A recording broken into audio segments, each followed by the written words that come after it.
Bueno, yo quiero empezar por contarles una de las cosas que más me parecen lindas de poder estar de paseo con mi familia. Pues hay muchas cosas muy bonitas que uno disfruta cuando uno comparte con sus seres amados.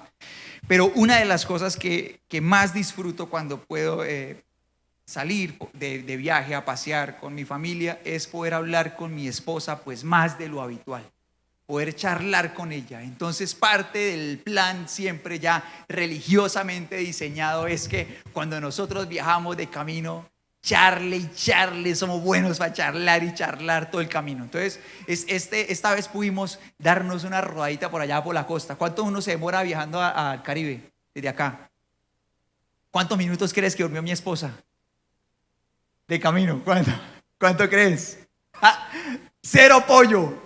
Todo el camino charle que charle. Eso hablamos de una cosa, de otra, de la música que sonó, del conductor que pasó, del que alcanzamos, de lo que vivimos, de la sociedad, de la realidad mundial. Transformamos el mundo ahí charlando. Recordamos nuestra historia de amor y nos volvimos a enamorar. O sea, imagínense 14 horas, ¿cierto? Si uno no alcanza a echar el cuento otra vez en 14 horas, grave, ¿cierto que sí? Grave, 14 horas suficiente, ¿cierto? Sí, claro. Y pues es un momento que disfrutamos mucho, es muy lindo. Y mira que justamente a través de la palabra el Señor permite que se forjen relaciones. O sea, cada persona con la que tú y yo hemos desarrollado una amistad, una historia de amor y se genera conexiones porque ha habido comunicación, ha habido conexión. Y a través de la palabra se abre el alma. Entonces por eso la palabra del Señor dice en Lucas 6:45 que de la abundancia del corazón, ¿qué pasa? Entonces uno siempre termina hablando de lo que hay dentro de uno. Entonces cuando uno hace clic con alguien, conversando y conversando y conversando, es porque esas dos almas empiezan a encontrar muchos puntos comunes. Y bueno, acá por ejemplo teníamos en las pantallas, vamos a leerlo, a pedirle a producción que volvamos a ese versículo. Acá está completo en la versión NTV, leámoslo juntos en voz alta. ¿Qué dice? Una persona buena produce cosas buenas del tesoro de su buen corazón, y una persona mala produce cosas malas del tesoro de su mal corazón. Y dice la última parte: lo que uno dice brota de lo que hay en el corazón. Y la versión Reina Valera pues es una traducción también muy linda, que es muy popular. Dice: de la abundancia del corazón, ¿qué pasa? Habla la boca. Y en la medida pues que vamos conociendo a alguien, pues porque hablamos con esa persona, pues vamos descubriendo si lo que dice es verdad o no, pues a través de sus acciones, ¿no? Entonces la palabra del Señor dice en Mateo 7:20 esto, leámoslo juntos también. Dice: así es, de la misma manera, ¿qué dice? Que puedes identificar un árbol por su fruto, puedes identificar a la gente por qué cosa, por sus acciones. Entonces en la medida que las dos cosas se mezclan, nosotros vamos descubriendo lo que de verdad hay al interior de alguien. En la medida que hay la mezcla de palabra y acción. ¿Puedes decir eso conmigo? Palabra y acción, ¿sí? ¿Estás conmigo? Esas dos cositas, tú y yo vamos descubriendo lo que hay de verdad en el alma de una persona. Y así se van forjando pues las relaciones que construimos a lo largo del camino. Pero ahora pensemos cada uno en la propia historia de amor. ¿Listo? Sea presente o futura. Si alguno la ve hacia el futuro, bueno, hacia allá. Entonces, ¿qué pasa si solo hay palabra en una relación, pero la persona, pues no, esas palabras no corresponden a su realidad? Pues entonces es mentira y uno queda desilusionado, ¿cierto que sí? Pero ¿qué pasa si no hay palabra? ¿Qué pasa si, por ejemplo, tú estás en el colegio, en el salón, con una persona que te gusta y resulta que a esa persona también tú le gustas, pero nunca se hablan? Nunca jamás en toda su vida. ¿Qué pasa? ¿Florece el amor o no? No. Serán mutuamente el crush allá del otro, pero no pasó nada, ¿no? Y lo mismo en el trabajo. De pronto tú vienes acá a la iglesia y estás soltero, soltera, y resulta que unas sillas por allí está alguien que está flechado por ti. Pero si nunca se habla, ¿qué va a pasar? Nada, ¿cierto? Dígalo conmigo, no pasa nada. No pasa nada, toca hablar, ¿no? Y mira que el Señor conecta con nosotros también a través de la palabra. Entonces por eso Él se dirige a nuestro corazón y podemos conocer su corazón a través de ¿qué cosa? A través de su palabra, ¿cierto que sí? ¿Sí? ¿Sí está conmigo o no? Y cómo tú y yo nos conectamos con Él, cómo abrimos nuestro corazón hacia Él, aunque Él lo ve todo, pero cuando uno abre su corazón es que se genera conexión, porque el Señor no violenta nuestra voluntad. Entonces ¿Cómo generamos nosotros conexión hacia Él? Pues hablándole también, en oración, ¿cierto que sí? Y cuando el Señor Jesús vino a esta tierra y desarrolló su ministerio, pues fue una bomba. Cuando el Señor Jesús empezó a traer la palabra, su mensaje de salvación para nosotros. O sea, empezó una conmoción que generó pues que multitudes lo amaran, lo siguieran, una revolución social que somos fruto de esa revolución. Aquí estamos. Todo lo que estamos viviendo en nuestra fe, en nuestra vida, la transformación, todos los milagros que Dios ha hecho en nosotros se originaron en algo, en su palabra. Así como toda la creación el Señor la diseñó a través de su palabra, a través de su palabra el Señor consiguió que tú y yo estuviéramos aquí. ¿Sí o no? ¿Verdad? Y lo mismo pasó, pero quiero que tú y yo nos fijemos en algo que encontramos en la primera parte del Evangelio de Lucas. ¿Quiénes hacen el devocional? Están conectados ahí con el devocional de la iglesia. Estamos en el Evangelio de Lucas, ¿cierto que sí? Y en los primeros 2 capítulos tú y yo nos encontramos información de oro acerca de los primeros años de infancia del Señor Jesús, pero luego hay un lapso de tiempo de la vida del Señor Jesús en los que tú y yo encontramos un gran silencio. O sea, el Señor se dedica a construir una vida pues conforme a lo que hay en su corazón, esperando el momento oportuno para empezar a predicar. A la edad de 30 años, que era la edad oportuna a la que un hombre podía empezar, por ejemplo, a servir y ser tenido en cuenta en una sinagoga para servir al Señor. Entonces a esa edad él empieza, explota el ministerio público, enciende la luz de su ministerio, ¿sí? Pero durante todo ese lapso de tiempo anterior hay un silencio muy grande en el que el Señor pues construye una vida hermosa, pero sin predicaciones. No hay una sola predicación pública, no hay una sola enseñanza que la palabra registre. Y ahora quiero que tú y yo nos hagamos la pregunta y examinemos esto. ¿Cuántas personas experimentaron el milagro de encontrarse con Dios, de transformación de su vida en ese lapso de tiempo en el que no hubo predicación?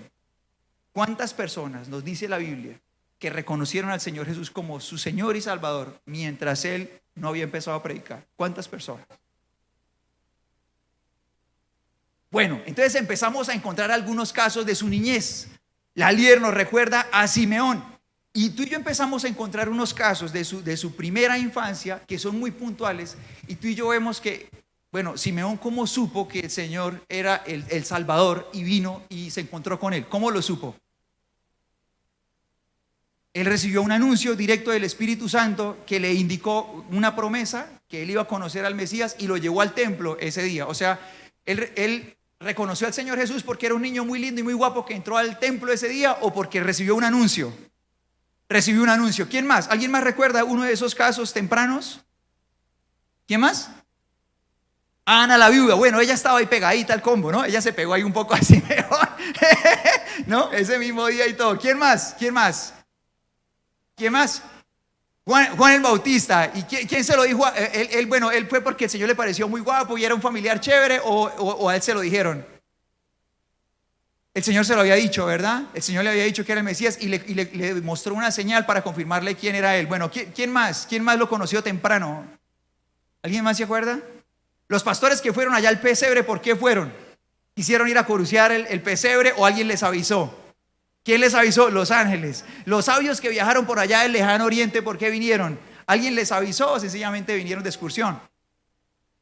¿Quién les avisó? El Señor les dio un anuncio y la guía fue una estrella. ¿Por qué Herodes quería buscar al Señor Jesús para matarlo? ¿Porque tenía más seguidores en redes sociales? ¿Era un niño muy cool que tenía muchos likes en redes sociales? ¿O fue que alguien le avisó? Alguien le avisó que él era el Mesías. Los sabios le dijeron que había nacido el rey de los judíos. ¿Sí está conmigo o no? Aparte de esos casos, entre esos, digamos, él podía tener unos 2 años el Señor Jesús cuando pasaron todas esas cosas, que fue cuando la búsqueda de los sabios. De ahí en adelante, los 28 años que siguen de silencio, donde no hay anuncio, ¿cuántas personas tuvieron un encuentro con Jesús? Ninguna. Ninguna, ¿verdad?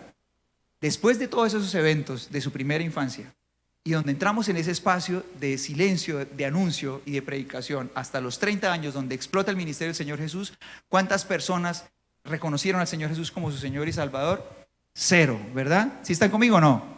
0. Sin embargo, la palabra del Señor dice esto acerca del Señor Jesús. Mira lo que dice Lucas capítulo 2, versículo 52. Leámoslo juntos, en voz alta. Dice que Jesús, ¿qué cosa?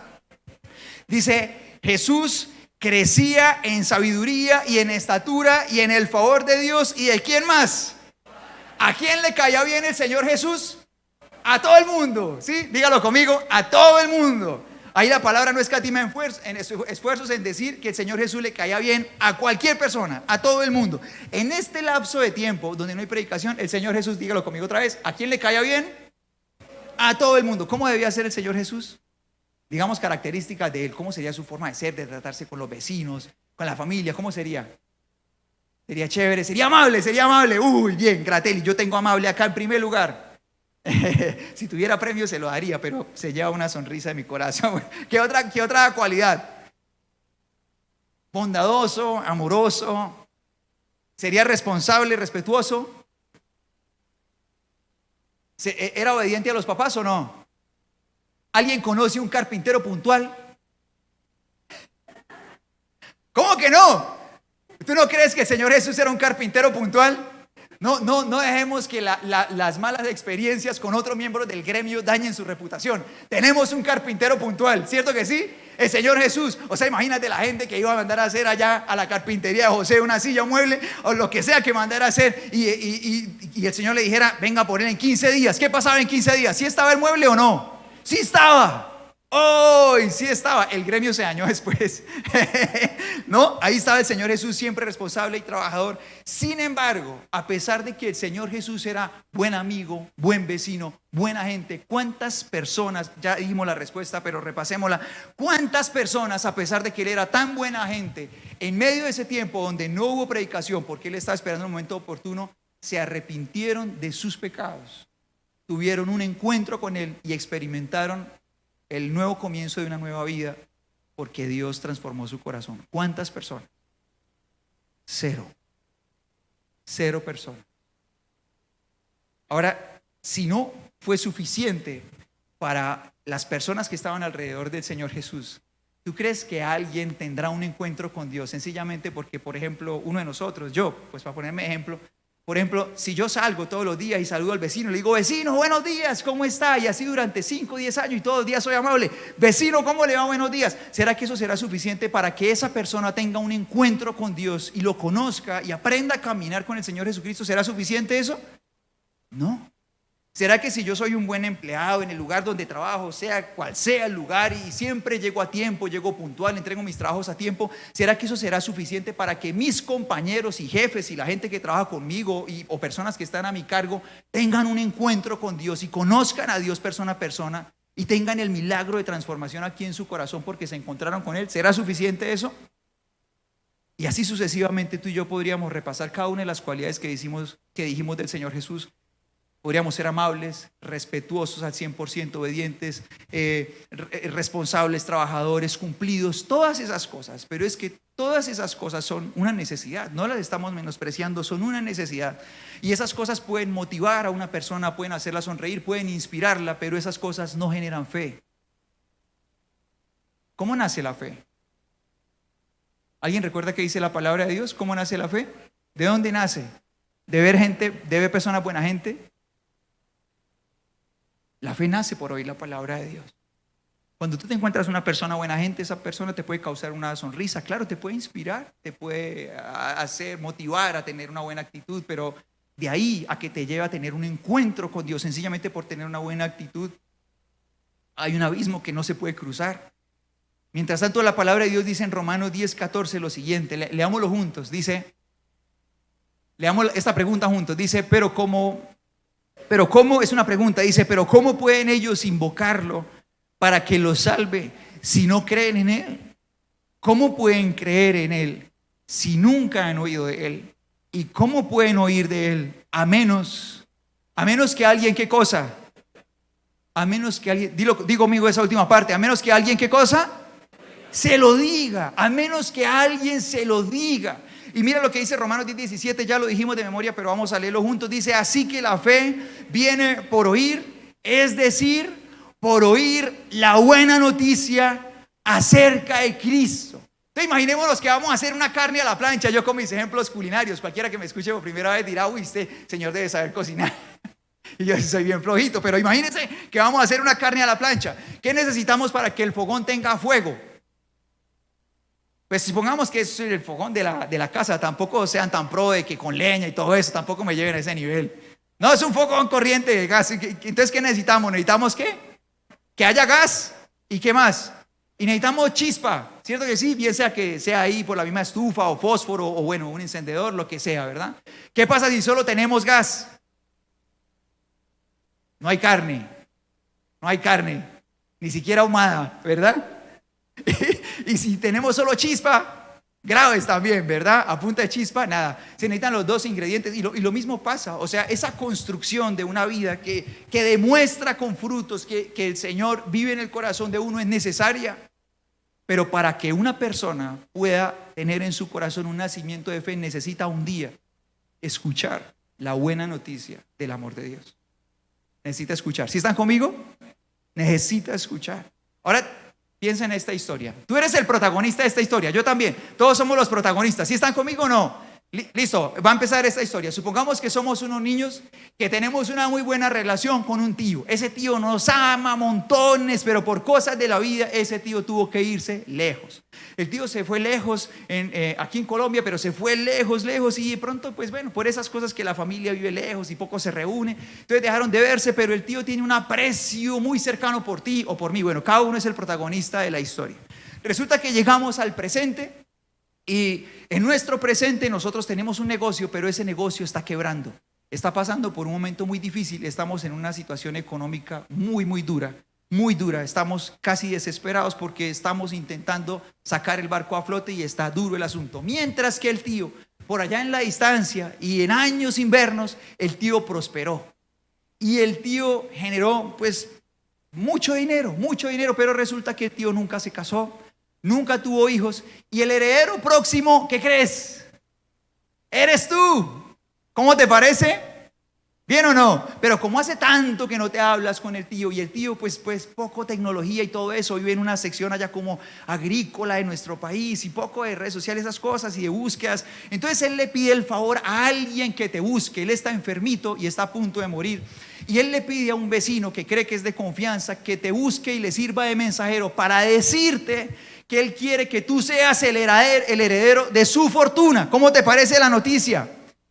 Buena, pero resulta que el tío muere antes de que esa noticia te llegue a ti. Sin embargo, esa persona, ese vecino, decide viajar y hace maletas y se va a buscarte hasta que te encuentra. Cuando se encuentra contigo te saluda re amable, es súper amable contigo. Hola Efraín, ¿cómo estás? Bien, y te invita por ahí a un desayuno o algo, comparte contigo súper bien, sonríen un rato, termina, yo conocí a su tío, ¿sí? Ah, bueno, y comparten y se ríen y todo, la pasan bien un buen rato, pero por alguna cosquilla que le picó, él decide no contarle a usted, Efraín, que usted es el heredero de esa fortuna y se va con la noticia. ¿Cómo calificas al mensajero? ¿Malo o bueno? ¿Te cambia la vida ese mensajero o no? Ahora mira esto tan impresionante. ¿Qué tenía que haber hecho él para cambiarnos la vida en esa situación tan difícil en la que estábamos? ¿Qué tenía que haber hecho? Decirnos la noticia. No era suficiente con que nos sonriera y nos saludara bien y nos hubiera invitado al desayuno. ¿Qué tenía que hacer? Decirnos que nosotros éramos los herederos, ¿cierto que sí? Tú y yo podemos ser ese mensajero, malo, cuando creemos, cuando pensamos que cumplir con nuestra tarea como hijos de Dios en esta tierra se realiza al 100% cuando somos personas buena gente.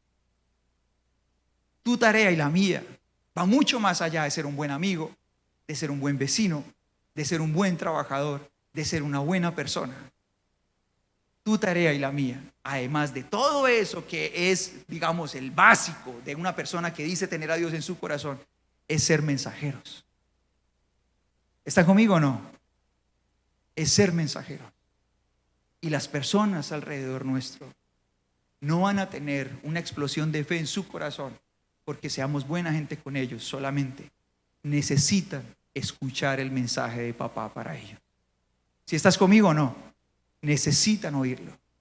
Y mira que uno podría confundirse y creer que uno está haciendo todo bien sencillamente porque uno es una buena persona, porque uno es un buen amigo, porque uno es un tipo amable, porque uno es un buen vecino, porque uno sale y todo el mundo le sonríe. ¿Cómo estás? ¿Bien o no? Bien, sí. Y saludas a todo el mundo y todo el mundo sonríe. Durante estos 28 años de vida del Señor Jesús, pongámoslo en aproximado, ¿cuánta gente tuvo un encuentro con Él? Ninguno. ¿A cuánta gente le caía bien el Señor? A todos. El Señor empezó a predicar y ¿cuánta gente fue salva por él? Aquí estamos tú y yo. Pero ya no lo amaron tanto, ¿cierto? Ahora, nuestra tarea va mucho más allá de ser buena gente. Tú y yo somos mensajeros. ¿Sí están conmigo? Somos mensajeros. Alguien que lo diga conmigo, soy un mensajero. Soy un mensajero. Ahora, la pregunta es, ¿por qué querría yo convertirme en ese mensajero malo? ¿Por qué querría yo convertirme en ese mensajero que no habla? En ese mensajero que sabe la noticia que puede transformar la vida de una persona de parte de papá, pero no la quiere decir. ¿Por qué yo me convertiría en esa persona? Y te quiero invitar a que nos hagamos 3 preguntas que nos pueden ayudar a descubrir algunos porqués. ¿Te las quieres hacer? ¿Sí? ¿Nos las hacemos? Vamos a aplicárnoslas, ¿está bien? Vamos a aplicárnoslas a nosotros mismos y vamos a permitirle al Señor examinar nuestro propio corazón. La primera pregunta, las 3 son muy sencillas. La primera es, yo creo. Decimos eso en voz alta. Digámosla juntos, 1, 2, 3. Yo creo. Hagámonos esa pregunta cada uno y deja que esa pregunta entre aquí a tu corazón. Yo creo. La palabra de Dios dice esto en la segunda a los Corintios capítulo 4, versículos del 11 al 13. Y el Señor utiliza a Pablo para escribir esto, no solamente a la iglesia de Corinto, sino a ti y a mí también. Dice así, leámoslo en voz alta juntos, pero con toda la actitud. Dice, es cierto, vivimos en constante peligro de muerte porque servimos ¿a quién? No, pero digámoslo con actitud. ¿Servimos a quién? Dice, para que la vida de Jesús sea evidente en nuestro cuerpo que muere.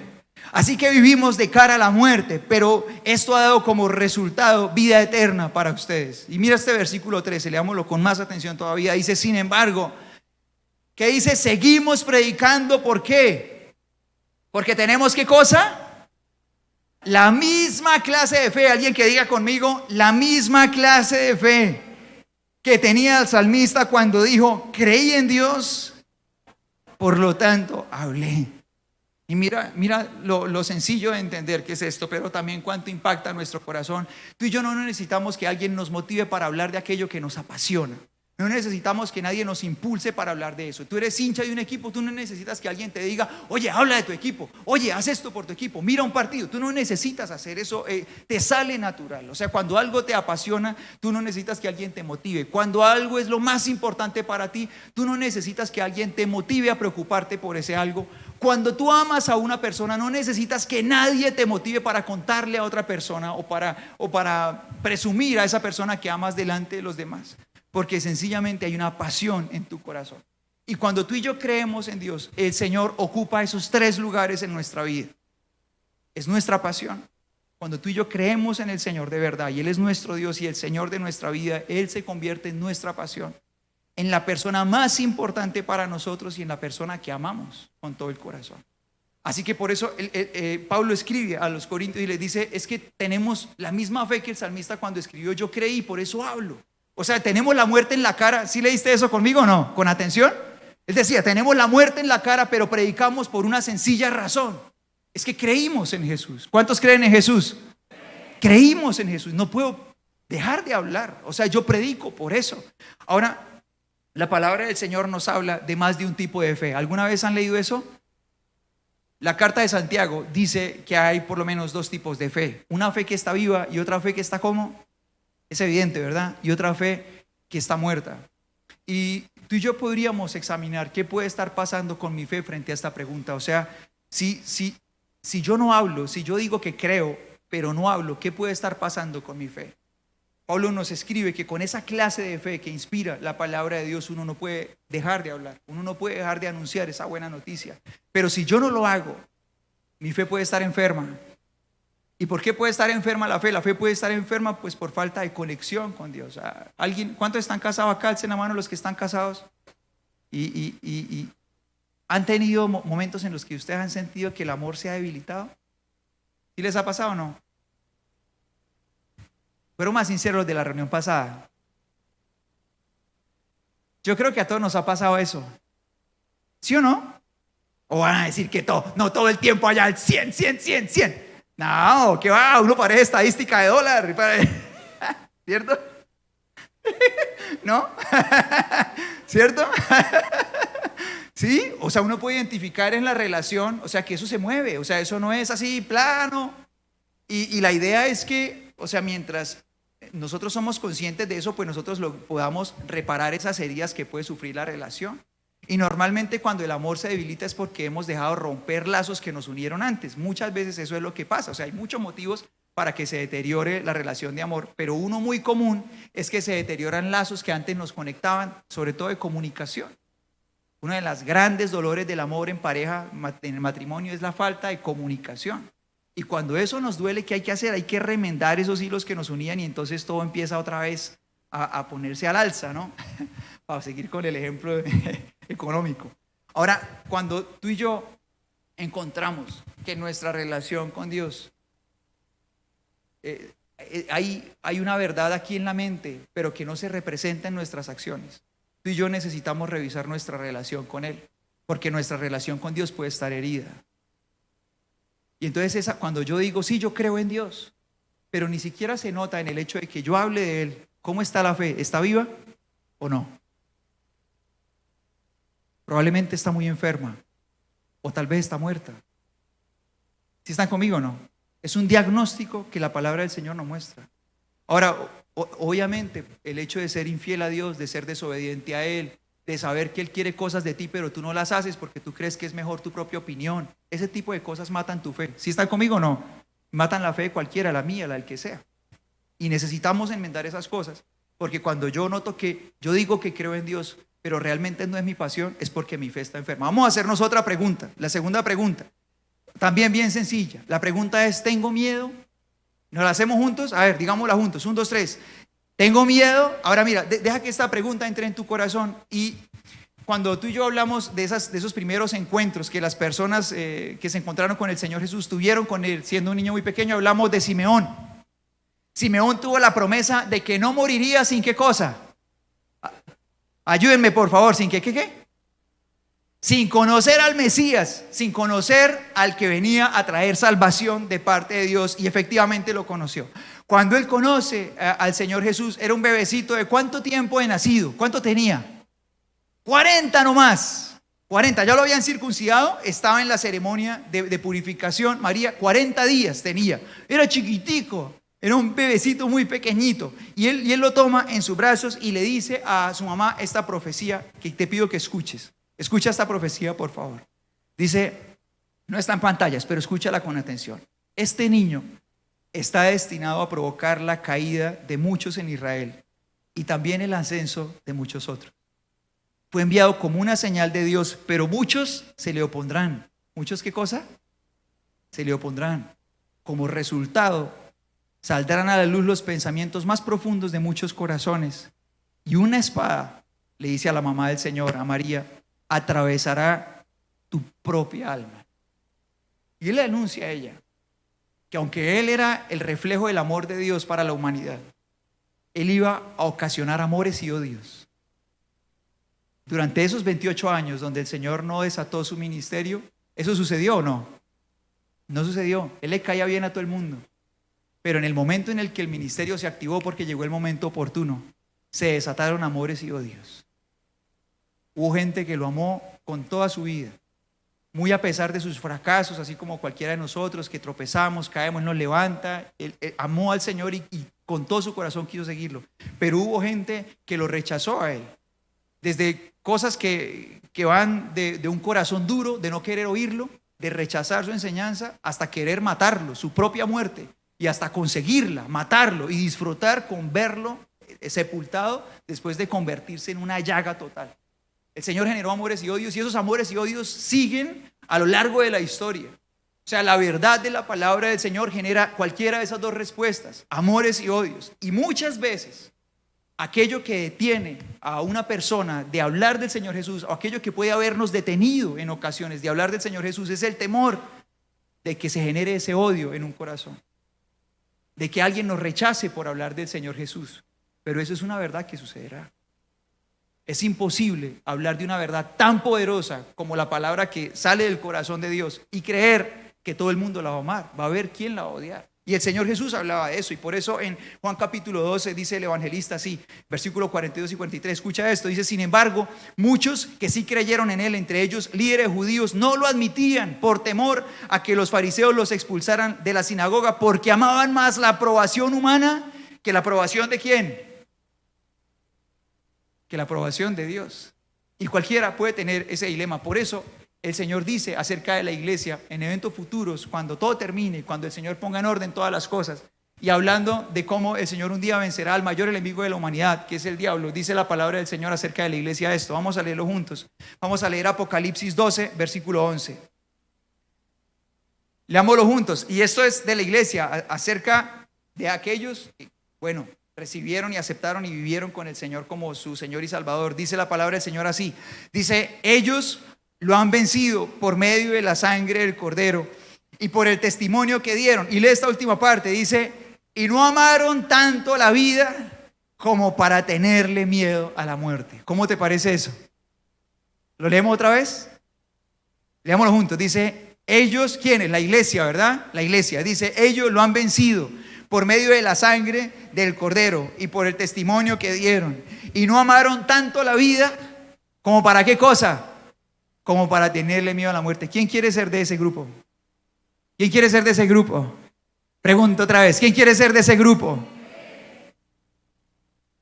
Cuando uno ama de verdad, no tiene temor de defender aquello que ama. La tercera pregunta. ¿La primera cuál fue? ¿Cuál fue la primera pregunta? A veces uno con esas preguntas queda como cuando le preguntan el aniversario. ¿Cuándo es nuestra fecha de aniversario? Ay, Señor, ayúdame, ¿cuál era? No, la primera pregunta era: yo creo, sí o no. La segunda es: tengo miedo. Y la última: ¿soy egoísta? ¿Soy egoísta? Hagámonos esa pregunta, ¿está bien? Y para terminar este momento quiero contarte de manera breve una historia que está en el segundo libro de Reyes, capítulo 7. Esta no es una parábola, una historia que está en la palabra del Señor para ilustrarnos una verdad. No, esto es una historia real. Sucedió dentro de la triste historia que hubo en un momento muy difícil de Israel. Resulta que la capital de Israel, ya el reino estaba dividido, era Samaria. Y Samaria fue sitiada. ¿Qué era un sitio? Un sitio era una estrategia de guerra en la que un ejército decidía rodear una ciudad y cortar toda fuente de suministros. Entonces le cortaba las fuentes de agua, le cortaba las fuentes de alimentos, le cortaba todo para que la ciudad quedara encerrada. ¿Qué iba a pasar con el tiempo? Que la gente se iba a empezar a morir de sed o de hambre. ¿Sí están conmigo o no?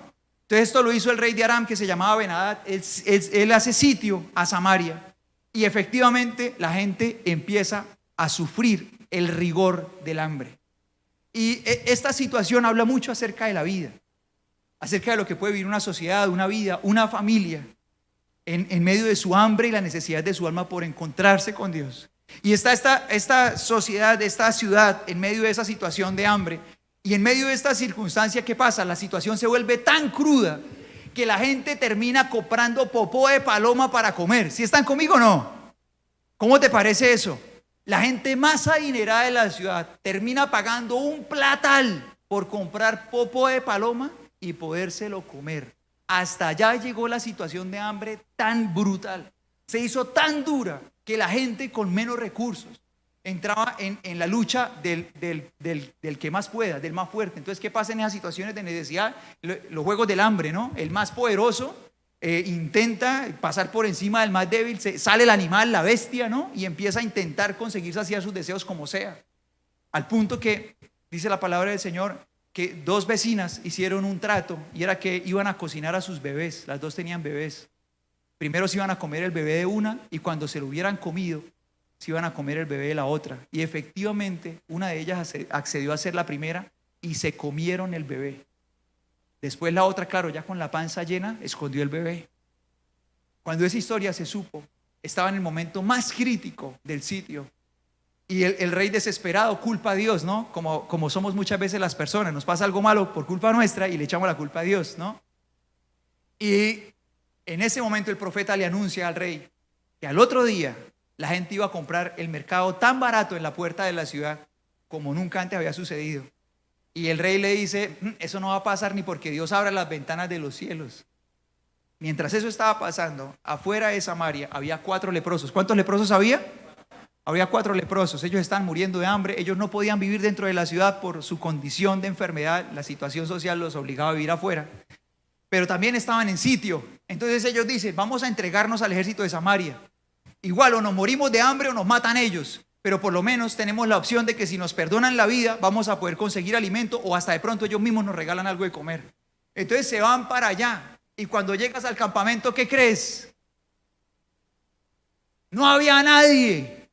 Estaba vacío el campamento. Resulta que el Señor ya había hecho el milagro, los había asustado a ellos. Ellos de manera milagrosa escucharon que venía un ejército. Ellos pensaron que venía un ejército de apoyo para Israel de Egipto o de otro país vecino que venía de apoyo, y ellos huyeron por temor porque creían que no iban a poder hacer frente a todos los ejércitos a la vez. Entonces ellos huyen y llegan los 4 leprosos y entran a la primer carpa. Uy, saque la hamburguesa, pase la Coca-Cola, dele, Eso no había barriga que se llenara, con tremendo hambrerón. Primera carpa desocupada. Pasaron a la segunda y mira lo que dice el segundo libro de Reyes, capítulo 7, versículos 8 y 9. Dice: cuando los hombres con lepra, léelo conmigo en voz alta, dice, llegaron al límite del campamento, fueron, ¿qué cosa?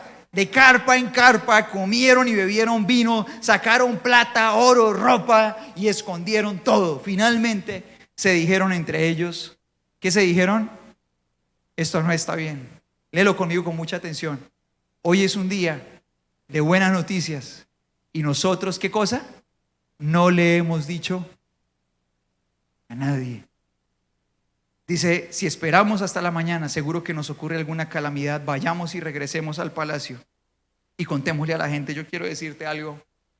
Hoy también es un día de buenas noticias. ¿Estás conmigo? Hoy también hay hambre. Hoy también hay hambre. Hoy también hay familias con hambre. Uno ve la fachada de la gente, pero uno no sabe el caos que vive la gente por dentro en sus casas. Uno ve la sonrisa de una persona y uno no sabe el caos que tiene por dentro. Y hay hambre también. Y hoy es un día de buenas noticias también. ¿Estás conmigo? La pregunta es, ¿se lo hemos dicho a alguien? Somos mensajeros. Somos mensajeros. Dicen estos hombres, hoy es un día de buenas noticias y nosotros no se lo hemos dicho a nadie.